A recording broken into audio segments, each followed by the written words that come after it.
Каждый раз, когда я оказываюсь в аэропорту, я испытываю радостные чувства в предвкушении предстоящего полета. И хотя последнее время я летаю довольно часто, все равно полеты на железной птице я нахожу весьма романтичными. Когда-то давно в детстве я даже мечтал стать пилотом. Однако отклонения по зрению не позволяли мне всерьез задуматься о карьере пилота.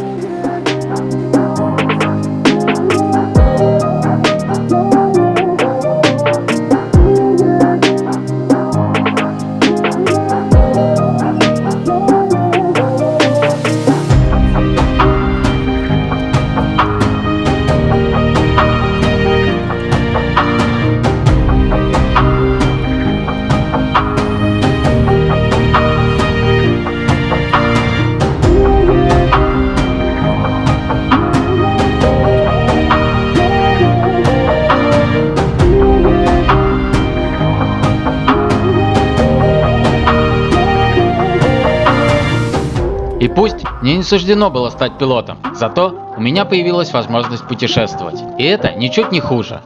Каждый раз, когда я сажусь в кресло самолета и пристегиваю ремень, меня наполняют чувства от предвкушения полета. Момент, когда самолет после разбега по взлетной полосе отрывается от земли, оставляя на ней лишь исчезающую тень, сердце на миг замирает, провалившись в воздушную яму. Но не от страха, а от радостного чувства, дарованного полетом.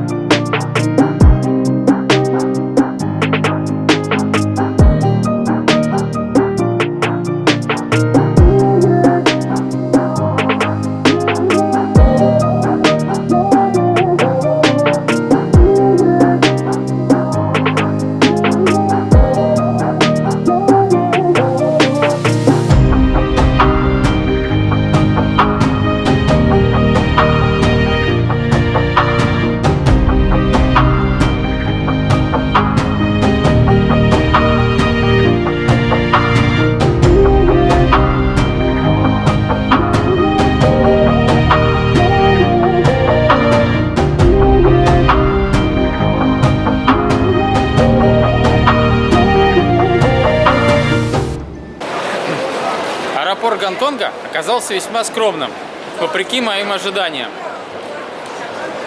Я уже обратился в стойку информации, узнал, как добраться до моего хостела. Мне сказали, что лучше сделать это на автобусе. Сейчас я попробую его найти, поменял немножко наличных и отправляюсь знакомиться с городом. Говоря о скромности аэропорта, я имел в виду относительную простоту внутреннего убранства воздушной гавани. Ведь в моих представлениях она должна была выглядеть более броско. Однако упор, по всей видимости, сделан на удобство и пропускную способность терминала. Так же, как и в аэропорту Сеула, между гейтами ходит поезд, поскольку аэропорта очень огромные. И вот в Сеуле гейтов было 270, здесь, видимо, тоже приблизительно такое же количество. Международный аэропорт Гонконга расположен в 34 километрах от города, на насыпном острове в Южно-Китайском море. Остров, ровно как и второе неофициальное название аэропорта, носит имя Чек Лап Кок. Аэропорт был открыт в 1998 году и сразу же стал важным пассажирским хабом, из которого регулярно выполняют полеты более сотни авиакомпаний, а география маршрутов охватывает 180 городов мира. Несмотря на относительно короткую историю, аэропорт уже неоднократно завоевывал международные награды, как лучший аэропорт мира. Причем сам проект строительства аэропорта Гонконга был занесен в Книгу рекордов Гиннесса, как самый дорогой проект строительства аэропорта, существовавший когда-либо в мире. Транспортное сообщение аэропорта с городом тщательно продумано. По маршруту курсируют автобусы и скоростные аэроэкспрессы. Также можно добраться и на такси. Интересный факт, что такси Гонконга различаются по цвету, в зависимости от маршрута их следования. Так, например, красные такси соединяют аэропорт с островом Гонконг, полуостровом Коулун и частично с новыми городами Цюаньвань, Сатхинь и Чэньгуаньоу. Зеленые такси соединяют аэропорт с новыми территориями, кроме тех мест, где работают красные.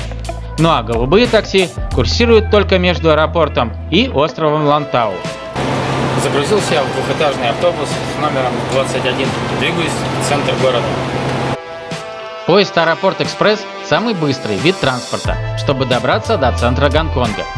Поездка на котором обойдется примерно в 105 гонконгских долларов. А вот самый дешевый вид транспорта – это двухэтажные шаттл-басы, стоимость проездов которых варьируется в зависимости от конечного пункта назначения и составляет примерно 50 гонконгских долларов.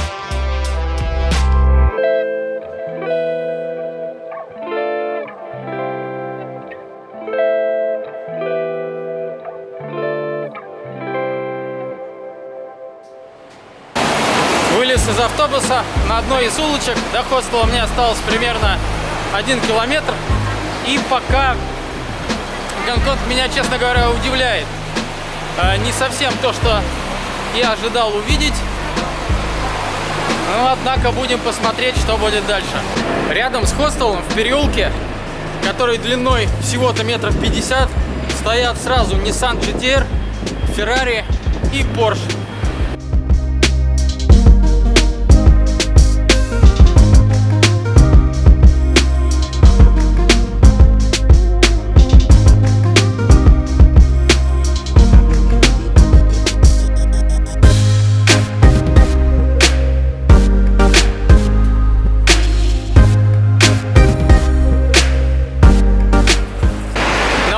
Сегодня планы весьма скромные: выспаться и подготовиться к завтрашней вылазке в город.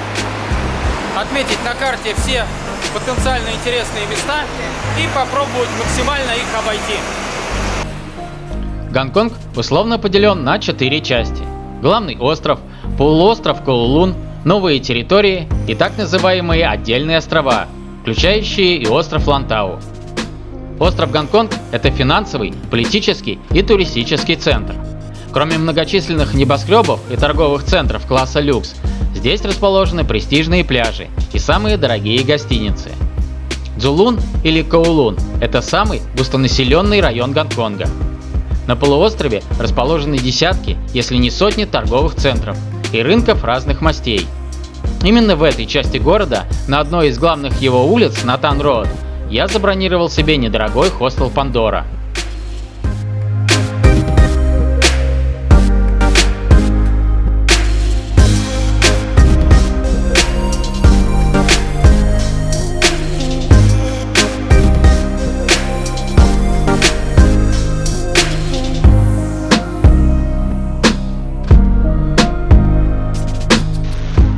Dormitory располагался на 3-м этаже, типичной для Гонконга высотки – New Lucky House, соседствуя с квартирами, магазинами, офисами, кафе, спортзалами и парикмахерскими. Пандора стал самым крохотным хостелом из тех, в которых мне довелось побывать за время моего путешествия. Обусловлено это тем, что стоимость 1 квадратного метра жилья в Гонконге может доходить до 25 тысяч долларов. На этом фоне меня даже не особо удивили кровати, длиной всего 1,5 метра, ибо для полноразмерных в комнатах попросту не было места. А вот сон на них доставлял по полной, и ноги беспомощно повисали в воздухе.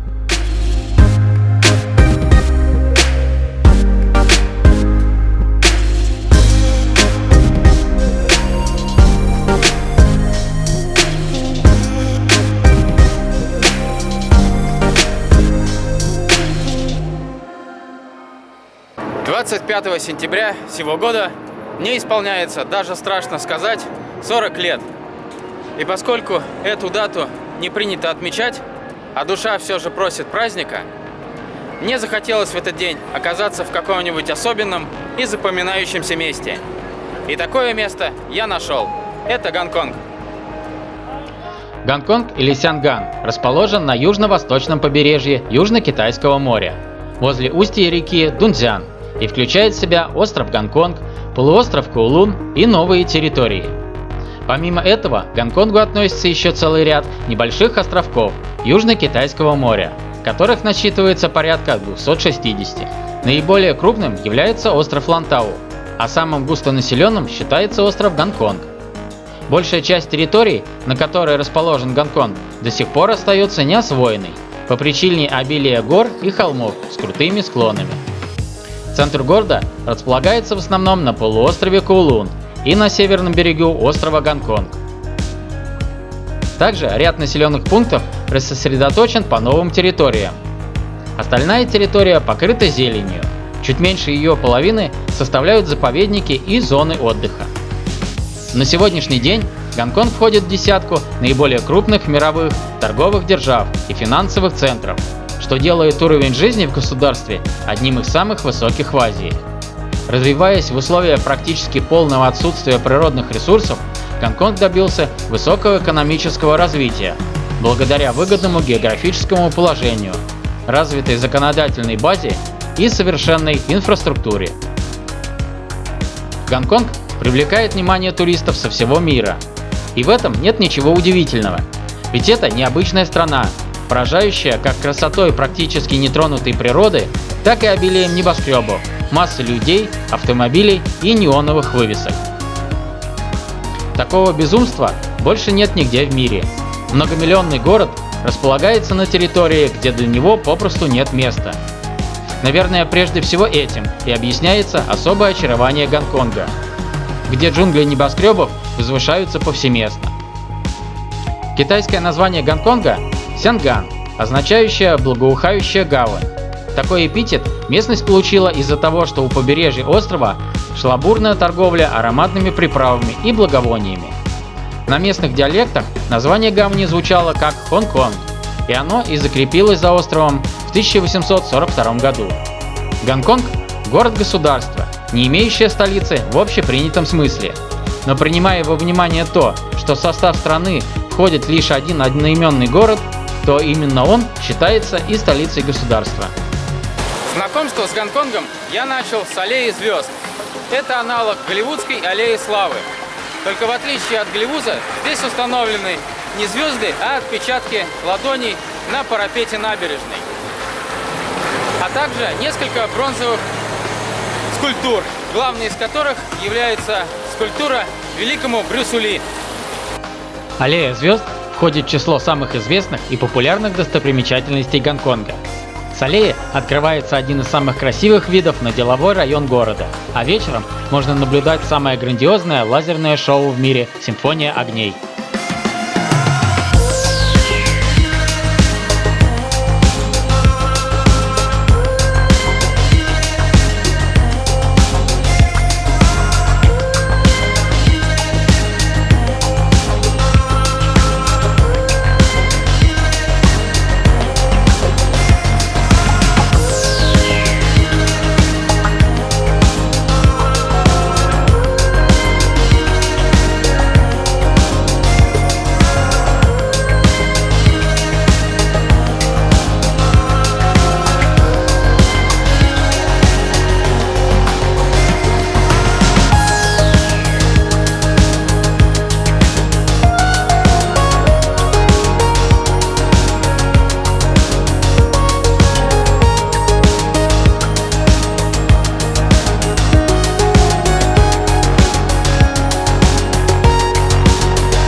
Поскольку Гонконг является местом сосредоточения немеренного количества бабла, на его улицах в огромных количествах представлены магазинчики топовых мировых брендов, таких как Rolex, Dior, Chanel, Louis Vuitton и других. Шопинг – это одно из главных развлечений Гонконга. Здесь можно найти как бутики ведущих кутюрье, так и уличные рынки с морем китайских товаров по сходным ценам. Гонконг – это свободная экономическая зона, так что электротовары, фототехника, гаджеты, одежда, обувь и аксессуары здесь значительно дешевле, чем в России. Особый сувенир из Гонконга – это бриллианты, жемчуг, нефриты и другие драгоценные и полудрагоценные камни. Кроме того, в продаже имеется великолепный шелк, качественная фарфоровая посуда, картины и каллиграфия. Для ценителей красоты открыты огромные магазины азиатской косметики и китайских препаратов традиционной медицины. В сувенирных лавках можно купить приятные мелочи, такие как палочки для еды, диски с этнической музыкой, подвесные иероглифы, подушечки с ароматными травами и статуэтки на удачу. Гонконг по праву считается одной из мировых столиц шубного бизнеса. Относительно других городов Китая, здесь гораздо шире выбор, намного выше качество и ниже уровень цен. Среди съедобных сувениров особенной популярностью пользуются наборы так называемых лунных пирожков, сушеные морепродукты и, конечно же, китайское вино и чай.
Увидев на здании огромное надгрызанное яблоко, решил зайти и посмотреть на новый iPhone 11. Хотя и не являюсь фанатом купертиновского бренда.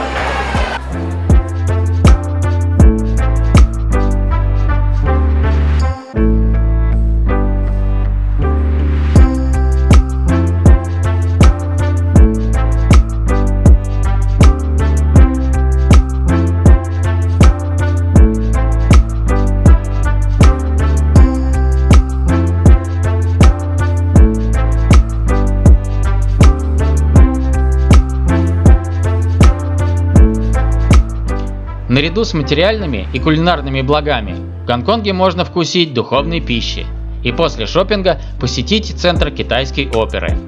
Хигу – это современный культурный центр, предназначенный для популяризации китайской оперы с богатыми национальными традициями. Под сводами центра расположились огромный просторный театр, малая сцена камерного театра, 8 профессиональных студий, конференц-зал и атриум для проведения небольших мероприятий. Дизайн здания сам по себе является неординарным произведением архитектурного искусства.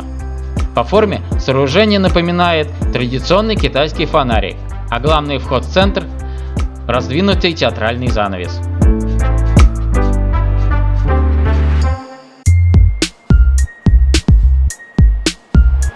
Станция в метро в Гонконге помечается буквой или символом, крайне напоминающей русскую букву «Жо».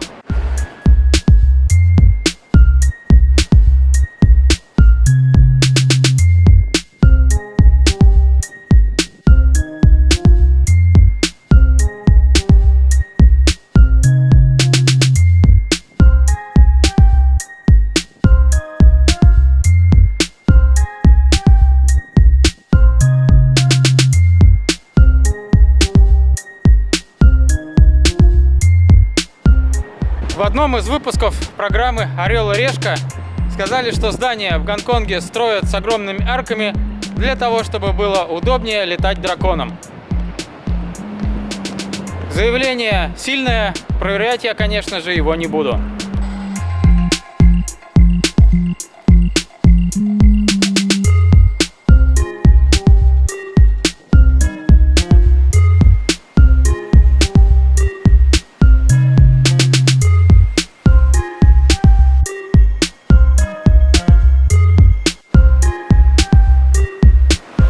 Я зашел в здание интернационального коммерческого центра, чтобы попробовать подняться на 100-й этаж, где находится обзорная площадка, с которой, как на ладони, предстает весь город Гонконг. И если эта услуга не является платным, я ее обязательно сейчас посещу.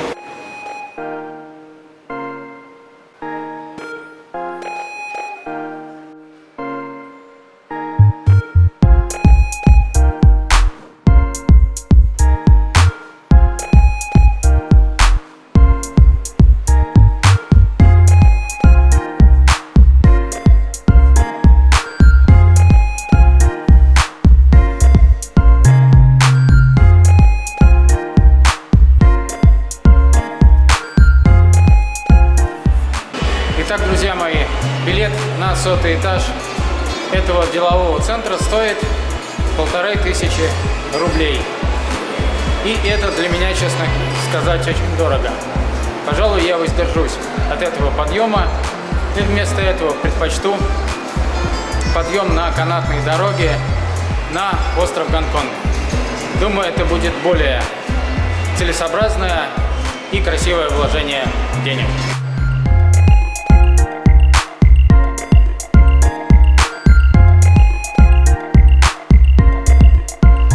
Внутри бизнес-центра применено нестандартное интерьерное решение. Вместо картин на стенах висят телевизоры Panasonic.